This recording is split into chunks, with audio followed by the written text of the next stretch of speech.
باللہ من الشیطان الرجیم بسم اللہ الرحمن الرحیم۔ السلام علیکم اسٹوڈنٹس آج کے لیکچر میں ہم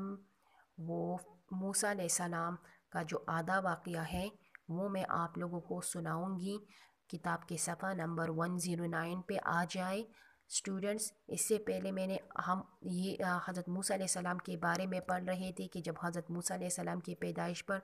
حضرت موسیٰ علیہ السلام کی جو والدہ تھی وہ بہت زیادہ پریشان تھی، تو اسی پریشانی میں اللہ تعالیٰ نے حضرت موسیٰ علیہ السلام کی والدہ کی دل میں یہ خیال پیدا کی کہ اپنے بچے کو ایک صندوق میں بند کر کے اسی دریا کے بہاؤ پر چھوڑ دو۔ پھر حضرت موسیٰ علیہ السلام کی والدہ نے حضرت موسیٰ علیہ السلام کو ایک صندوق میں بند کر کے اسی دریا کے بہاؤ پر چھوڑ دیا۔ وہ صندوق جو تھا وہ فرعون کے محل میں پہنچ گیا، اور جب فرعون کی ملکہ نے وہ صندوق کھولا تو جب صندوق میں اسے پیارا سا ننھا سا بچہ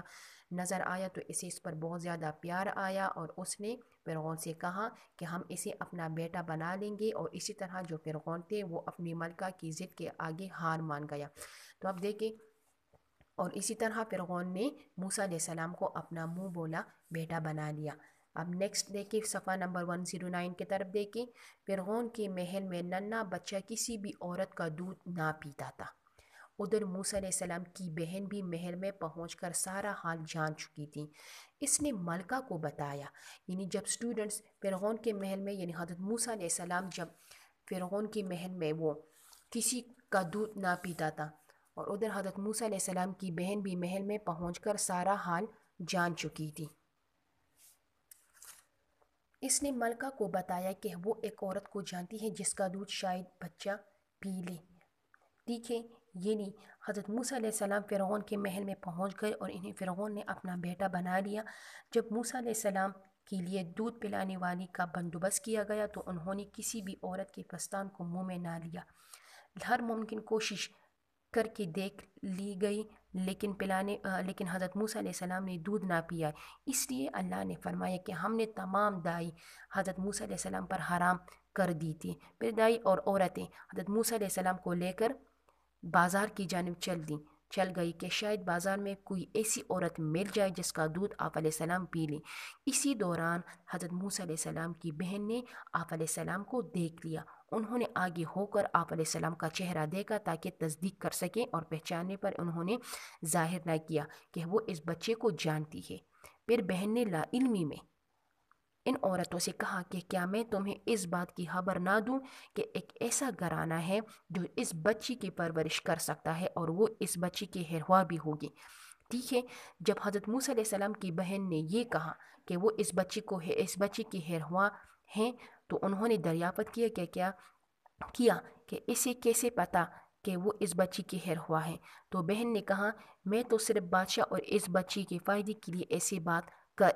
بات کر رہی ہوں۔ عورتوں نے اس سے کہا کہ وہ ہمیں اس عورت سے ملا دیں جو اس کی پرورش کرے۔ چنانچہ آپ علیہ السلام یعنی حضرت موسیٰ علیہ السلام کی بہن نے ان کو لے کر اپنے گھر لے کر گئی۔ گھر پہنچ کر جب حضرت موسیٰ علیہ السلام کو ماں کے حوالے کیا گیا تو حضرت موسیٰ علیہ السلام نے ان کا دودھ پینا شروع کر دیا۔ جب خوشخبری سنانے والے نے حضرت یعنی فرعون کی جو ملکہ تھی اس کو جا کر خوشخبری سنائی،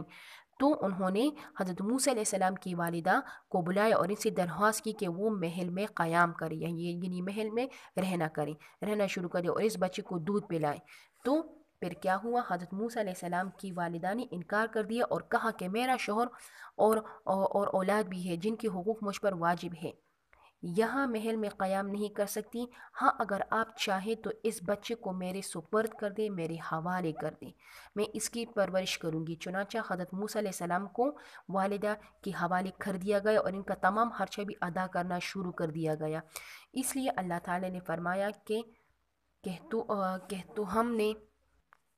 تو اسٹوڈنٹس یہاں پر حضرت موسیٰ علیہ السلام کی والدہ کے ساتھ اللہ تعالیٰ نے جو وعدہ کیا تھا وہ دوسرا وعدہ بھی مکمل ہوا، یعنی اللہ تعالیٰ نے حضرت موسیٰ علیہ السلام کی والدہ کے دل میں یہ بات ڈال دی کہ آپ اپنے بیٹے کو ایک صندوق میں بند کر کے اسے دریا کے بہاؤ پر چھوڑ دو، ہم خود اسے بحفاظت تمہیں لوٹا بھی دیں گے اور اپنا نبی بھی بنا لیں گے۔ تو بالکل اسٹوڈنٹس ایسا ہی ہوا کہ حضرت موسیٰ علیہ السلام کی والدہ حضرت موسیٰ کی والدہ کو حضرت موسیٰ علیہ السلام واپس مل بھی گئی، یعنی وہ ایک فرعون کی محل میں اس کی پرورش بھی کر رہی تھی اور کسی کو معلوم بھی نہیں تھا، ٹھیک ہے، کہ یعنی اس کی ماں نے ماں کی آنکھیں ٹھنڈی ہوئی اور وہ غم نہ کہے اور وہ جان لے کہ اللہ کا وعدہ سچا ہے، لیکن اکثر لوگ اس وعدے کو نہیں سمجھ پاتے، یعنی جس طرح اللہ تعالیٰ نے حضرت موسیٰ علیہ السلام کو جب کلام کا شرف بخشا تو ان پر احسان جتلاتے ہوئے یوں فرمایا، بے شک ہم نے تم پر ایک مرتبہ اور احسان فرمایا جب ہم نے تیری ماں کو الہام کی وہ بات کہ ڈال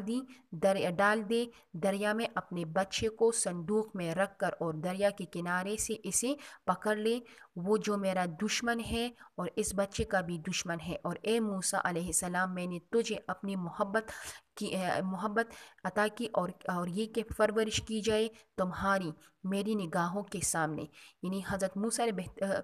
اسی طرح یعنی اللہ تعالیٰ نے حضرت موسیٰ علیہ السلام کی والدہ کے ساتھ جو وعدہ کیا تھا وہ مکمل ہوا۔ اب دیکھیں یہ آواز کیا تھی، سوری یہ پیج غلط ہے، دیکھیں صفحہ نمبر، فرعون کے محل میں ننھا بچہ کسی بھی عورت کا دودھ نہ پیتا تھا، ادھر موسیٰ علیہ السلام کی بہن بھی محل میں پہنچ کر سارا حال جان چکی تھی، اس نے ملکہ کو بتایا کہ وہ ایک عورت کو جانتی ہے جس کا دودھ شاید بچہ پی لے، ملکہ نے فوراً اس عورت کو پیش کرنے کا حکم دیا، یہ عورت حضرت موسیٰ علیہ السلام کی والدہ ہی تھی، اب اللہ کا پہلا وعدہ پورا ہو چکا تھا، بیٹا صحیح سالم ماں کی گود میں دودھ بھی پی رہا تھا اور ایک ظالم دشمن کے محل میں پرورش بھی پا رہا تھا، وقت گزرتا رہا، وہ بچہ پل بڑھ کر اب جوان ہو گیا تھا، ایک روز ایک مصری اور بنی اسرائیل کے ایک جوان کے درمیان جھگڑا ہو گیا، موسیٰ علیہ السلام نے صلح کرانے کی کوشش کی لیکن بات نہ بنی، موسیٰ علیہ السلام نے مصری کو ایک مکہ مارا، وہ مصری وہیں مر گیا، موسیٰ علیہ السلام نے اپنے قتل کے خوف سے فوراً مصر چھوڑ کر مدین چلے گئے، وہاں ان کی ملاقات حضرت شعیب علیہ السلام سے ہوئی، موسیٰ علیہ السلام اگلے 10 سال تک ان کے ہاں قیام پذیر رہے۔ حضرت شعیب علیہ السلام نے موسیٰ علیہ السلام کی شادی اپنی ایک بیٹی سے کر دی تھی، اب موسیٰ علیہ السلام اپنی بیوی کو لے کر واپس مصر روانہ ہوئے، راستے میں رات پڑ گئی، شدید سردی کا موسم تھا، رات کی تاریکی میں کہیں دور آگ سے دکھائی دی تو موسیٰ علیہ السلام اپنی بیوی کو ایک جگہ بیٹھنے کا کہہ کر آگ کے پیچھے چلے گئے، موسیٰ علیہ السلام جو قریب ہوتے وہ روشنی دور ہوتی جاتی، آپ علیہ السلام ڈر سے گئے، اچانک ایک آواز نے موسیٰ علیہ السلام کو مخاطب کیا، میں تمہارا رب ہوں، پس تم اپنے جوتے اتار دو، اس وقت تم تو کی مقدس وادی میں ہو، مقدس یعنی پاک وادی میں ہو، میں نے تمہیں اپنے لیے چن لیا ہے، جو کچھ تمہاری طرف وحی کی جائے اسے غور سے سنو، بے شک میں ہی اللہ ہوں، میرے سوا کوئی معبود نہیں، پس میری ہی عبادت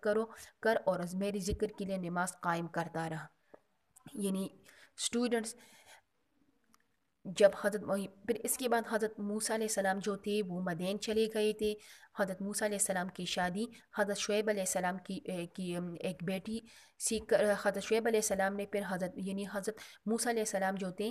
وہاں مدین میں حضرت موسیٰ علیہ السلام کی ملاقات کس سے ہوئی تھی؟ حضرت شعیب علیہ السلام سے ہوئی تھی، حضرت موسیٰ علیہ السلام 10 سال تک ان کے ہاں قیام پذیر رہے، پھر حضرت شعیب علیہ السلام نے حضرت موسیٰ علیہ السلام کی شادی اپنے ایک بیٹی سے کر دی تھی، اب دیکھیں یہاں پہ اللہ تعالیٰ کا وہ جو دوسرا وعدہ تھا وہ بھی مکمل ہوا، تو سٹوڈنٹس یہاں پہ ایک نشان لگائے، انشاءاللہ پھر نیکسٹ لیکچر میں آدھا واقعہ جو ہے حضرت موسیٰ علیہ السلام کا وہ پھر میں نیکسٹ لیکچر میں آپ لوگوں کو سناؤں گی، تو سٹوڈنٹس آج کے لیکچر میں اتنا کام کافی ہے۔